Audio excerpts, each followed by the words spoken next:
Let's jump right in. Welcome, delegates. Grab your coffee and that massive stack of reading, because I'm your dedicated research assistant here to equip you for the 2026 LCMS Convention in Phoenix. Today, we're focusing this explainer entirely on a specific and, honestly, kind of misunderstood part of your convention workbook, Omnibus Resolution C. We're sticking strictly to the convention documents to help you figure out exactly what's inside this resolution, what isn't, and how you should approach it on the convention floor. Okay, here's our roadmap. 1. The evaluation lens in Omnibus. 2. Item 1, Atlantic District. 3. Item 2, Center for Family. 4. Item 3, Concordia, New York. And 5. Floor Strategy. Let's get to it. Section 1. The evaluation lens and Omnibus C.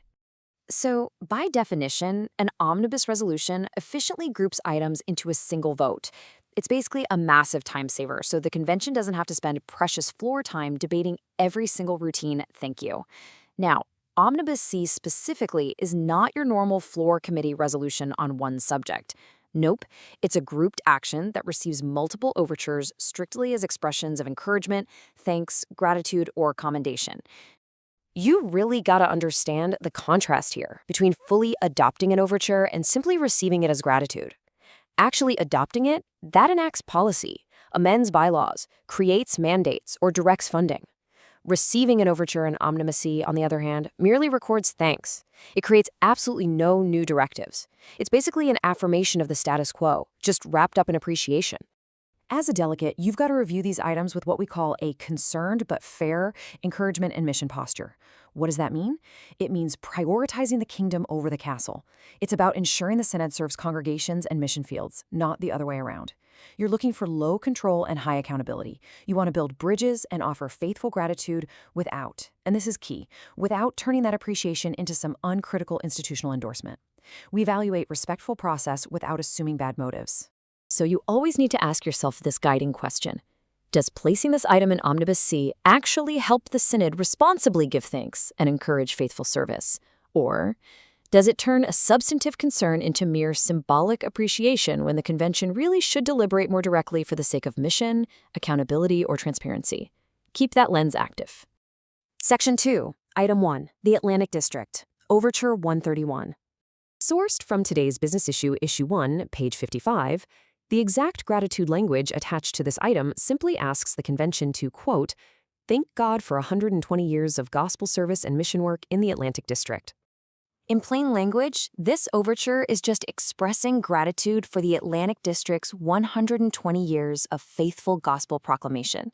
It asks the convention to thank God and renew commitment to the district's mission, acknowledging all the regional efforts of congregations, pastors, and lay leaders.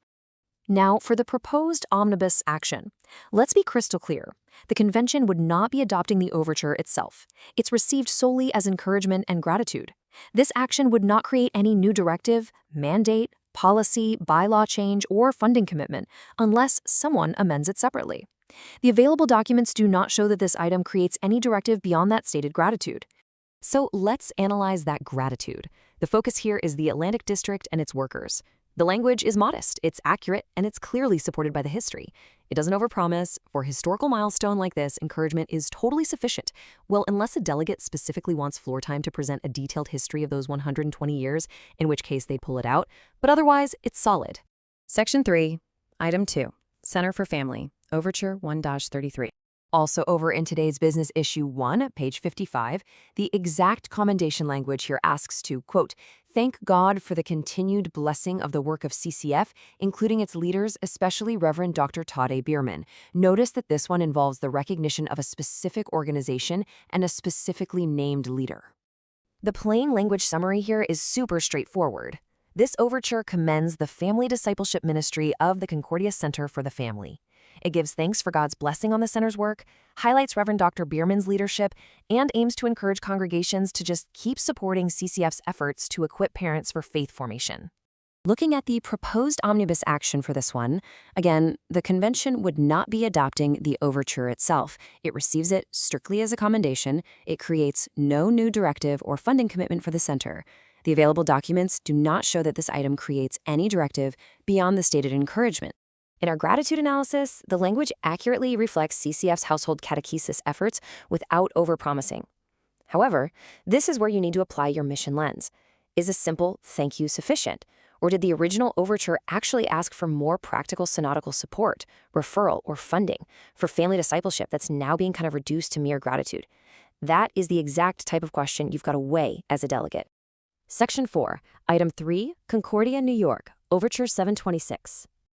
Take a look at exactly how these snippets appear in your Today's Business Issue 1 document. For Overture 726, the language simply offers thanks for the diligence, fairness, and faithfulness of the Concordia College New York Board of Regents. Basically, the plain language summary is that this overture thanks the Board of Regents for their faithful service, particularly during the highly difficult period leading up to the college's closure.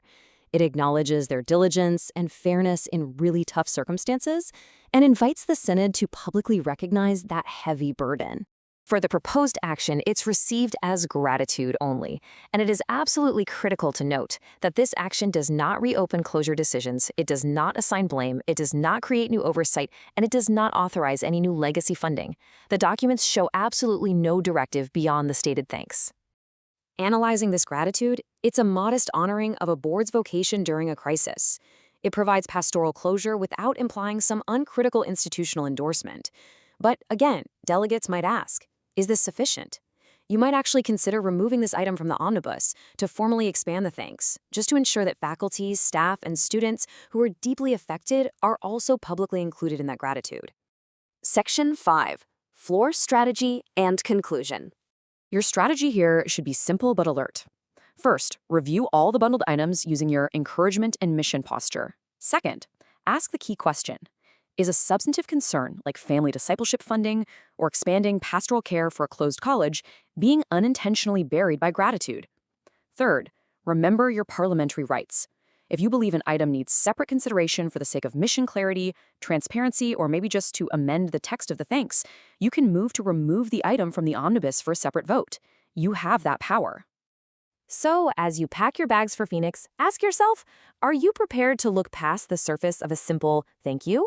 Are you ready to ensure that even expressions of gratitude are actively functioning to strengthen our mission fields?